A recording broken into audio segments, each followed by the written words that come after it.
भाजपा के राष्ट्रीय महासचिव कैलाश विजयवर्गीय ने कांग्रेस द्वारा जारी प्रत्याशियों की पहली लिस्ट को फ्यूज बल्ब की झालर बताया। उन्होंने कांग्रेस के विधानसभा क्षेत्र क्रमांक 4 के उम्मीदवार का हवाला देते हुए यह तक कहा कि इससे अंदाजा लगाया जा सकता है कि कांग्रेस में किस हद तक टिकट बेचे गए। विजयवर्गीय ने कहा कि रणनीति के तहत ही 5 राज्यों में सीएम फेस घोषित नहीं किया गया है। भाजपा के राष्ट्रीय महासचिव और विधानसभा क्षेत्र क्रमांक 1 से प्रत्याशी कैलाश विजयवर्गीय ने सोमवार को भाजपा कार्यालय पर मीडिया से चर्चा की।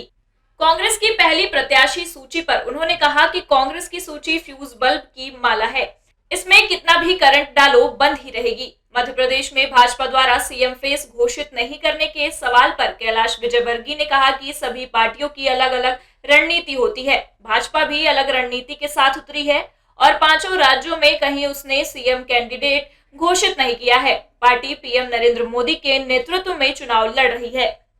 एकदम फ्यूज बल्ब की, जैसे दिवाली पर हम लोग माला लगाते ना लड़ी, तो फ्यूज बल्ब की माला कैसी होती, लगाओ कितना ही प्लग ठोको जलती नहीं। ये फ्यूज बल्ब की माला है, पर पार्टी की एक रणनीति होती है। अभी एक राज्य में चुनाव नहीं हो रहा, अभी 5 राज्यों में चुनाव हो रहा और 5 ही राज्यों में ये रणनीति तय की गई कि हम संगठन के आधार पर और मोदी जी के नेतृत्व में ही चुनाव लड़ेंगे। तो ये पार्टी की रणनीति है, अब इस पे प्रश्न खड़ा करने को कोई कारण नहीं। विधानसभा चुनाव में ममता बनर्जी, अरविंद केजरीवाल सहित अन्य विपक्षी नेताओं के आने की चर्चाओं को लेकर विजयवर्गीय ने कहा कि ममता बनर्जी, अरविंद केजरीवाल का स्वागत है, लेकिन उनके प्रचार करने से कोई फर्क नहीं पड़ेगा। इंदौर की जनता उन्हें उनके काम को अच्छी तरह जानती है। ऐसे में जनता ममता बनर्जी, अरविंद केजरीवाल की बात सुनेगी या उनकी। कैलाश विजयवर्गीय से पुत्र आकाश के टिकट को लेकर सवाल किया गया। इस पर उन्होंने कहा कि आकाश ने पार्टी पदाधिकारियों को पत्र लिखा कि वे चुनाव नहीं लड़ना चाहते। बतौर पिता मैं उनके कदम की सराहना करता हूं। उन्होंने आगे कहा कि आकाश ने अच्छा काम किया, इसलिए विधानसभा 3 में उनके टिकट की मांग हो रही है। कैलाश विजयवर्गीय ने खुलासा किया कि उन्हें भी कई कार्यकर्ताओं ने भोपाल जाकर आकाश के लिए टिकट मांगने की बात कही, लेकिन उन्होंने कार्यकर्ताओं को रोका कि यह पार्टी का निर्णय है, उसे शिरोधार्य कीजिए।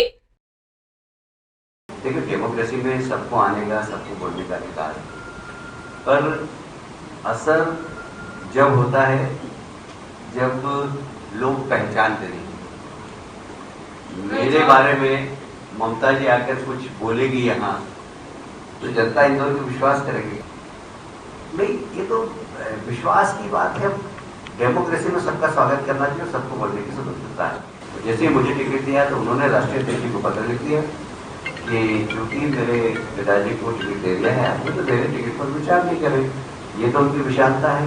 तो मुझसे पूछा भी नहीं उन्होंने पत्र दे दिया। जब मुझे दिल्ली से फोन आया कि सब पत्र दिया गया, तो मैंने उनसे पूछा कि आपने पत्र दिया है, तो कहाँ दिया है।